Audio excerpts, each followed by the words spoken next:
Hey Garden Nerds, I'm Christy Wilhelmi from Gardenerd. Let's talk about volunteers. And no, I don't mean the people kind who show up and help you do stuff. I'm talking about the plant kind.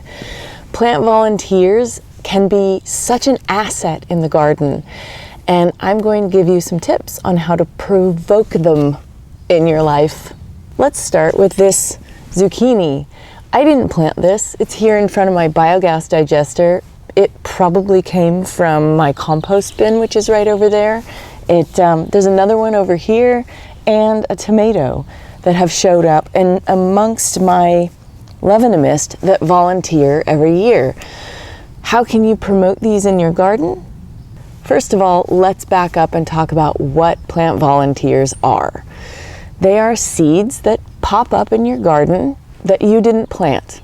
And there are some strategies to make them show up in your garden year after year. So we're going to talk about that so that you don't have to spend more money on seeds. You can just kind of rely on them to come back each year. So there are a couple of different kinds of volunteers. This is a zucchini. I didn't encourage this one at all, but I was able to recognize the seed when it popped up. If you aren't yet really familiar with what seeds look like when they germinate, Google Images is great for this kind of thing. There are even apps now that you can scan plants in tiny form and it'll kind of give you a few suggestions. But usually, like this popped up and the cotyledons look one way, but then the first set of true leaves look completely different. It's those true leaves that identify the plant most of the time. So when these came up, I could tell they were some kind of squash and I decided I wanted to leave them and let them go. Turns out it's a zucchini and I'm very excited about that. The cool thing about volunteers is they often do way better than anything that you've cultivated on your own. I have volunteer tomatoes that come up in like my rose bush and they climb up into the roses. I've never watered them, they hardly get any sun, and yet they produce a bumper crop of tomatoes. And I don't even need to fertilize them. This is the kind of benefit you can achieve from having volunteers in your garden. Let's talk about some others. In this part of my yard, I'm surrounded by volunteers. Borage, nasturtiums, more borage, cilantro, parsley. They're all coming up because I did something on purpose.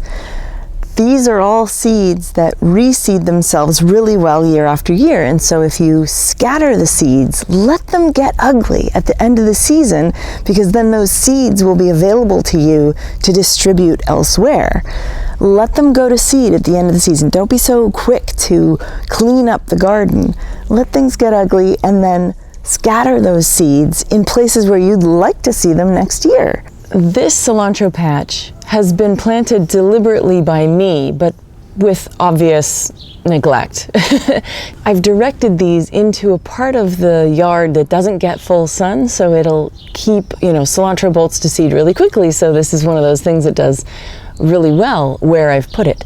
Now, I don't know if you can tell, but there's also some stinging nettles in here. That's another volunteer that will come up year after year if you let some of it go to seed. It's wonderful in that you can make a tea with it, and it can be used as an antifungal if you dry it out, make a tea with it, and then spray it on the leaves of things that are getting, like powdery mildew and blight and that kind of thing. So make a patch in your yard for something like this. Not only is it good for you to have volunteers in your garden, but it's also great for pollinators because they benefit from all of these flowers that show up when the volunteer starts to go to seed.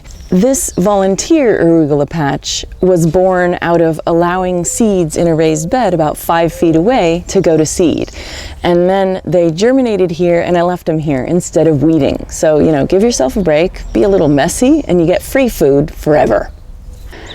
There are a lot of vegetables and herbs that will repopulate themselves in your garden if you just give them a little bit of time and maybe help them along by scattering them.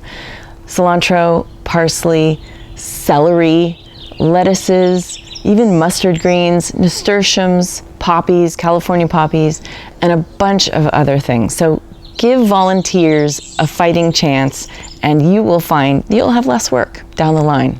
For more information about volunteers and allowing volunteers in your yard and growing food and a whole bunch of other stuff, visit gardenerd.com. And you can find a lot of other information in my book, Gardening for Geeks. And of course, my new book, Grow Your Own Mini Fruit Garden, is out and available now. Consider becoming a Patreon subscriber to support the free stuff that we do here at Gardenerd. And of course, get out there and garden. Happy gardening.